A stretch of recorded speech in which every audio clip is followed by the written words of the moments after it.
Hello YouTube! Déjà, la librairie est énorme. Je me suis rendu compte que j'avais encore de la place pour acheter des nouveaux livres. À votre avis, combien de livres j'ai acheté quand j'étais en Écosse? Bienvenue dans un tout nouveau vlog. Je suis à Édimbourg pour quelques jours. Ça a l'air d'être une ville vraiment adorable, mais en tant que lectrice, j'ai aussi envie de visiter les librairies. J'ai repéré plusieurs petites librairies sur les réseaux sociaux, donc j'ai fait ma petite liste. Je vais m'y rendre et évidemment, je vais vous emmener avec moi pour les découvrir. Donc on est parti pour cette journée, mais avant tout, je vais aller prendre un café. D'ailleurs, il est tôt et la ville est plutôt vide. J'ai vraiment l'impression d'être seule au monde. Regardez-moi, les rues sont vides et c'est tellement joli. Mais de toute façon, vous allez voir des images. Je vais vous montrer un petit peu comment c'est ici. Si vous connaissez déjà, et ça va vous rappeler des souvenirs, et si vous êtes jamais venu, ça vous donnera peut-être envie de visiter cette ville.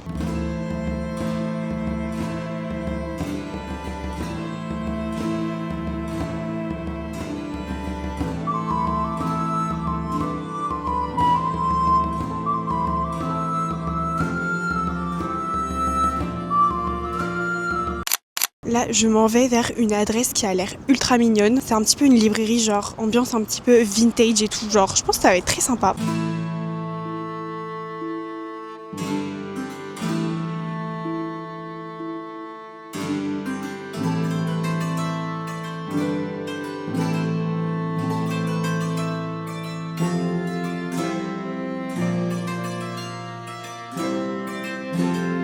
Donc là, la première librairie dans laquelle je suis s'appelle Gently Mad Bookshop et regardez-moi ça, c'est incroyable. C'est une petite librairie qui vend beaucoup de livres un petit peu anciens et genre vraiment, c'est magnifique. Regardez-moi ça, comment c'est trop beau. Il y a énormément de livres anciens et la boutique en elle-même est vraiment magnifique. Genre c'est vraiment le paradis des lecteurs, c'est tellement joli. Genre il y a vraiment des livres mais absolument partout. Regardez ce petit escalier avec que des livres, c'est tellement joli.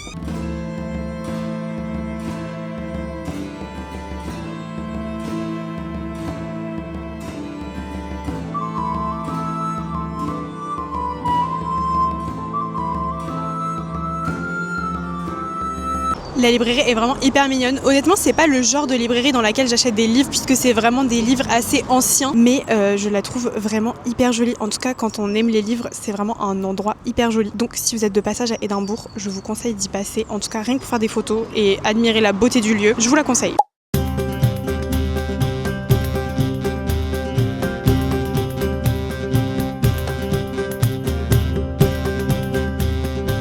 Je suis dans une deuxième librairie qui s'appelle Topping & Company. Déjà, la librairie est énorme et en plus, il y a genre des petites échelles, des échelles pour aller attendre les livres en haut. J'adore.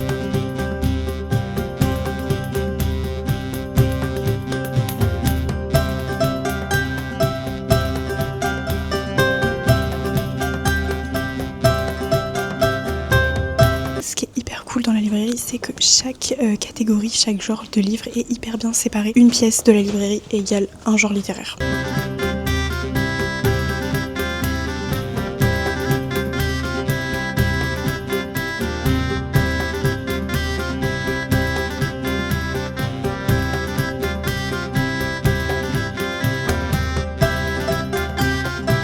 Ok, la prochaine librairie que je vais visiter, ça s'appelle Book Lovers Bookshop et c'est une librairie qui est spécialisée en romance. C'est juste ici, regardez la devanture, elle est toute rose, c'est adorable.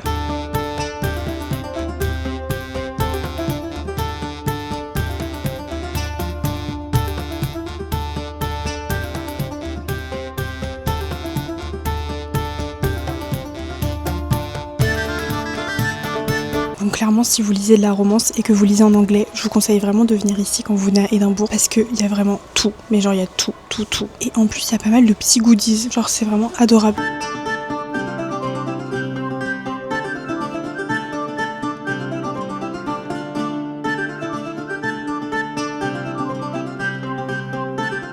Franchement, la petite librairie de romance, là, j'ai grave kiffé. Et là, je me dirige juste à côté. Il y a une petite librairie qui a l'air hyper mignonne. Ça a l'air hyper cosy, hyper mignon. Donc écoutez, je vais aller voir ça. C'est juste ici, ça s'appelle Tills. Et oh my god, ça a l'air adorable.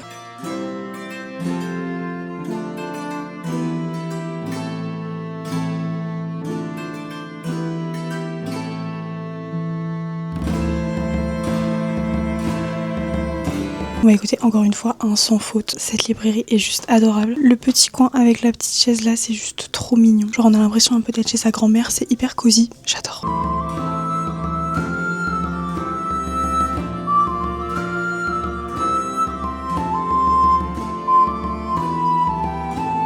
Je suis devant le paradis, c'est-à-dire The Works. Les livres sont littéralement à 5 pounds, c'est un truc de fou. En gros là il y a des livres à 5 pounds, mais il y a aussi une offre où on peut acheter 3 livres pour 7 livres 50, ce qui fait environ 9 €, c'est tellement pas cher. Et il y a quand même pas mal de choix, donc je pense que je vais me faire plaisir. Ça va être super dur de faire un choix, parce qu'en fait, genre j'ai envie de tous les acheter.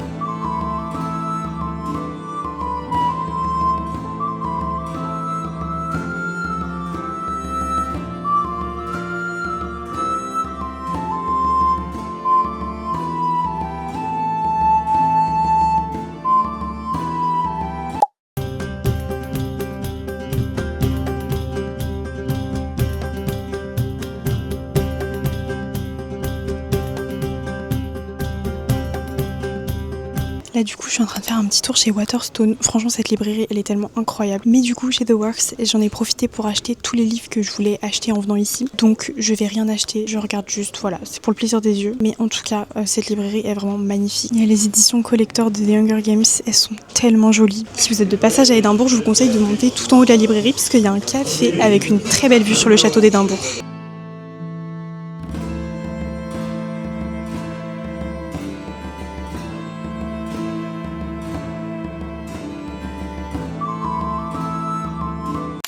Bon et bien écoutez, je suis très contente puisque j'ai fait toutes les librairies que je voulais. Franchement Édimbourg pour les librairies c'est grave cool, il y a vraiment des petits coins hyper mignons. J'ai pas mal craqué, voilà, j'ai acheté pas mal de livres. Je vous dis pas combien j'en ai acheté pour l'instant, mais j'en ai acheté beaucoup. En tout cas le prix est nettement moins cher qu'en France, donc j'en ai profité. Et au-delà des livres, j'aime beaucoup cette ville, c'est vraiment une ville très sympa, donc très contente d'être ici.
Aujourd'hui c'est mon dernier jour à Édimbourg. Hier j'étais dans les Highlands et c'était vraiment magnifique. Je vous ai mis quelques petites images. Franchement j'ai passé un moment exceptionnel. La nature là-bas est juste incroyable. Et la bonne nouvelle c'est que hier en préparant mes valises je me suis rendu compte que j'avais encore de la place pour acheter des nouveaux livres. Donc pour vous spoiler un petit peu le book haul, j'ai déjà acheté 16 livres et là j'ai encore de la place pour en racheter environ genre 4. Donc normalement je vais revenir en France avec 20 livres dans ma valise et j'ai très hâte de vous montrer tout ça. Donc écoutez, aujourd'hui pour ma dernière journée, je vais retourner chez The Works.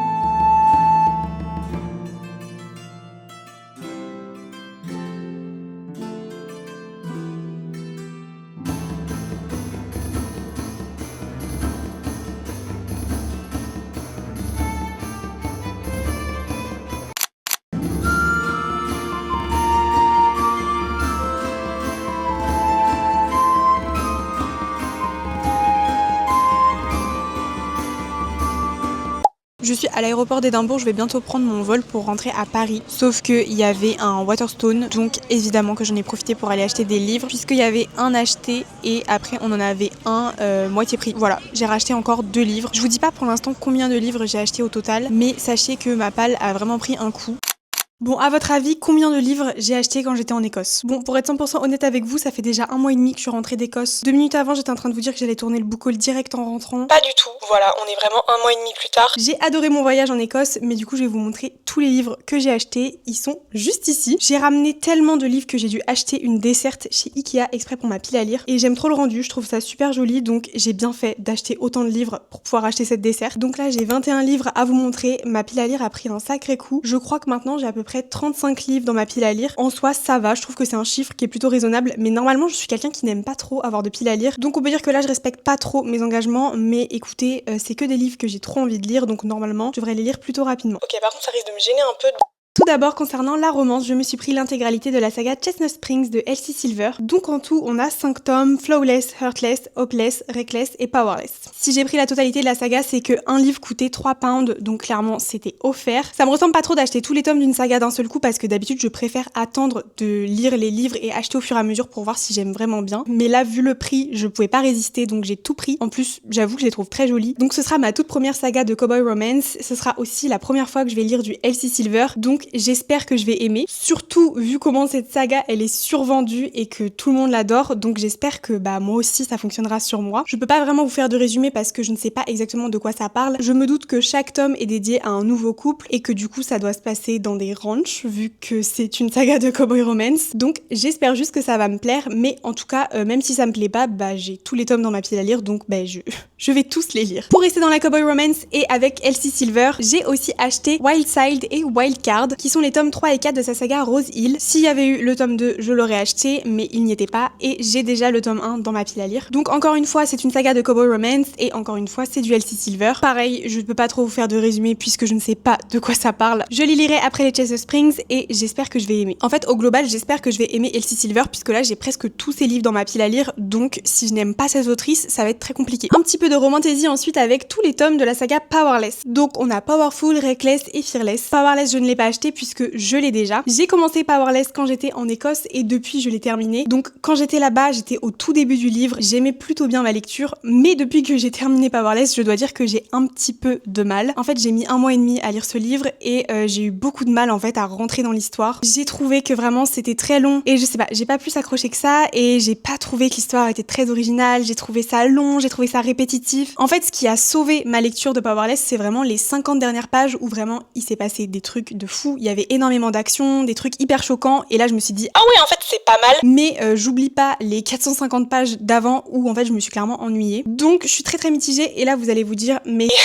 oui j'ai acheté toute la saga, donc j'espère que je vais aimer la suite davantage. Dans tous les cas j'ai toute la saga dans ma pile à lire, donc je vais la lire en entier. Il me semble que ça aussi c'est de la romantasy, mais j'ai acheté Assistant to the Villain de Anna Nicole Maher, donc c'est un premier tome d'une saga et je ne sais pas combien de tomes il y a dans la saga. En tout cas c'est un livre qui me faisait beaucoup trop envie puisque j'ai vu que des avis positifs dessus. J'ai l'impression que toutes mes copines l'adorent et donc moi aussi j'ai envie de l'aimer. Apparemment c'est un livre qui est très drôle avec des personnages qui sont très attachants et ça m'intrigue beaucoup. Donc moi un livre qui a autant d'avis positifs, je fonce. Voilà, si c'est un livre qui met tout le monde d'accord, et bien moi aussi je vais être d'accord avec tout le monde. Je me suis pris les tomes 4 et 5 de la saga Dream Harbor de Laurie Gilmore. Donc on a ici le tome 4 qui s'appelle La maison des pancakes aux fraises en français et on a ici le tome 5 qui s'appelle The Gingerbread Bakery et il est pas encore sorti en français mais il va être traduit dans pas longtemps, je suppose. J'ai pas encore lu le tome 3 de la saga mais on peut lire les tomes dans le désordre, donc j'ai très hâte de lire cela. C'est une saga que j'apprécie, je passe toujours un bon moment avec les livres. C'est vraiment des livres qui sont good vibes, on se prend pas la tête. J'aime bien l'univers parce que c'est des small towns et moi j'adore les small towns. Et de ce que je crois comprendre, l'autrice a prévu d'écrire quand même pas mal de livres dans cet univers, donc moi j'achète, voilà, je suis fan. J'ai évidemment acheté In Her Own League de Lee Stamford, donc c'est un spin-off de la saga Windy City. Vous savez que j'adore la saga Windy City, donc évidemment que j'ai acheté In Her Own League et j'ai très hâte de le lire. Je sais pas trop à quoi m'attendre, j'ai vu des avis positifs mais j'avoue que j'ai un petit peu évité de regarder les résumés, les avis, parce que j'ai vraiment envie de me faire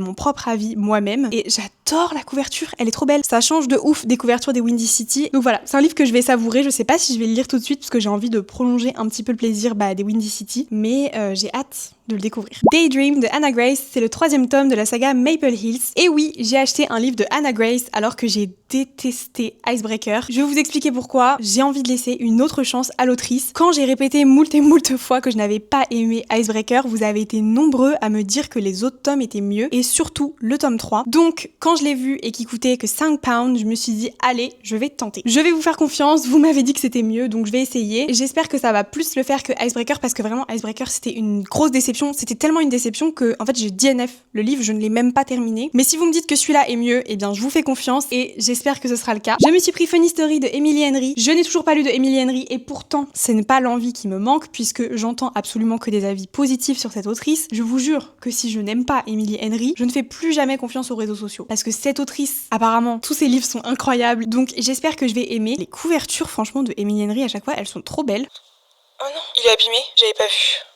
C'est pas grave. En plus, je viens de voir que Tyler Jenkins Reid avait dit que c'était un super livre et j'adore cette autrice, donc je lui fais encore plus confiance. Je me suis pris And Now Back to You de B.K. Borison et j'ai bien évidemment pris la version The Works avec le joli jaspage. J'avais bien aimé First Time Caller, donc j'ai très hâte de continuer cette saga et j'espère que ce tome-là me plaira aussi. En tout cas, j'aime bien B.K. Borison, c'est une autrice qui m'intrigue de plus en plus. J'ai très envie de lire sa saga Love Light Farm qui a l'air plutôt cool, elle a beaucoup de succès et cette saga-là aussi est très sympa, donc j'aime bien, voilà, je vais la continuer et je vous en dirai des nouvelles. Ensuite, j'ai pris Beg, Borrow or Steal de Sarah Adams. Alors là, je crois que j'ai un petit peu fait n'importe quoi puisque c'est le tome 3. Ouais, c'est le tome 3 d'une saga. Donc, j'ai pas trop pris dans l'ordre, mais ça se trouve, il faut pas les lire dans l'ordre, je sais pas trop. En fait, je sais que souvent, avec les sagas de romance, il y a pas vraiment d'ordre, donc je sais pas. Mais en tout cas, je l'ai pris. En fait, ça fait partie de la saga qui s'appelle Rome, Kentucky. Enfin, en fait, le premier tome, c'est When in Rome. Donc, je sais pas s'il faut lire When in Rome avant ou pas. Je sais pas. Je vais aller me renseigner sur internet. Mais il m'intrigue beaucoup. J'ai vu énormément d'avis positifs sur cette autrice, donc j'ai très hâte de découvrir ses livres. Et Hannah Grace a mis un avis positif sur ce livre. Donc je ne sais pas trop ce que je suis censée en penser, vu que... Non, je rigole, je suis méchante. En tout cas, moi j'ai très hâte de le découvrir, j'espère que ça va me plaire. Et puis... Ah, mais B.K. Borison aussi, elle a dit que c'était bien. Bon bah alors c'est bon alors. Et on arrive déjà aux 3 derniers livres de ce book haul, et c'est des livres de Hannah Bonham Young, une autrice que j'ai très hâte de découvrir puisque je ne connais pas encore sa plume et j'en entends que du bien. Donc j'ai tout d'abord pris sa duologie Next avec Next of Kin et Next to You, des livres que j'ai jamais vraiment vu passer, donc je ne sais absolument pas quoi en penser puisque j'ai jamais vu d'avis dessus, ou alors je me suis pas attardée dessus, mais enfin en tout cas c'est pas des livres que j'ai vu énormément passer. Il me semble qu'ils sont pas encore traduits en français, donc c'est peut-être pour ça, mais je sais pas, il me tentait beaucoup et je suis très intriguée par les couvertures de cette autrice. En fait, sur les couvertures, j'ai l'impression qu'on a pas mal d'indices sur l'histoire. Regardez là, le petit biberon, la tétine. J'ai l'impression qu'en fait les couvertures de ces livres en disent énormément sur l'histoire à venir. Genre je sais pas si vous allez voir ce que je veux dire parce que genre là je vais peut-être passer pour une débile. Dans le sens où bah les couvertures elles en disent souvent beaucoup sur l'histoire, mais là je sais pas, il y a vraiment des petits détails, je saurais pas comment expliquer, mais vous voyez, genre je sais pas, on dirait vraiment une scène du livre. Je sais pas comment expliquer, j'espère que vous avez compris ce que je veux dire. Et toujours de l'autrice, je me suis pris Out on a Limb, qui est traduit par One Life Stand en français, si je dis pas de bêtises. Un livre qui a été encensé sur les réseaux sociaux, vraiment, j'ai vu que des avis positifs, donc encore une fois, je suis très intriguée par tous ces avis et j'espère que je ferai aussi partie de la masse et que moi aussi je vais aimer. En tout cas, encore une fois, bah, la couverture m'intrigue, le résumé m'intrigue parce que là, pour le coup, je sais de quoi ça parle et ça me donne trop envie.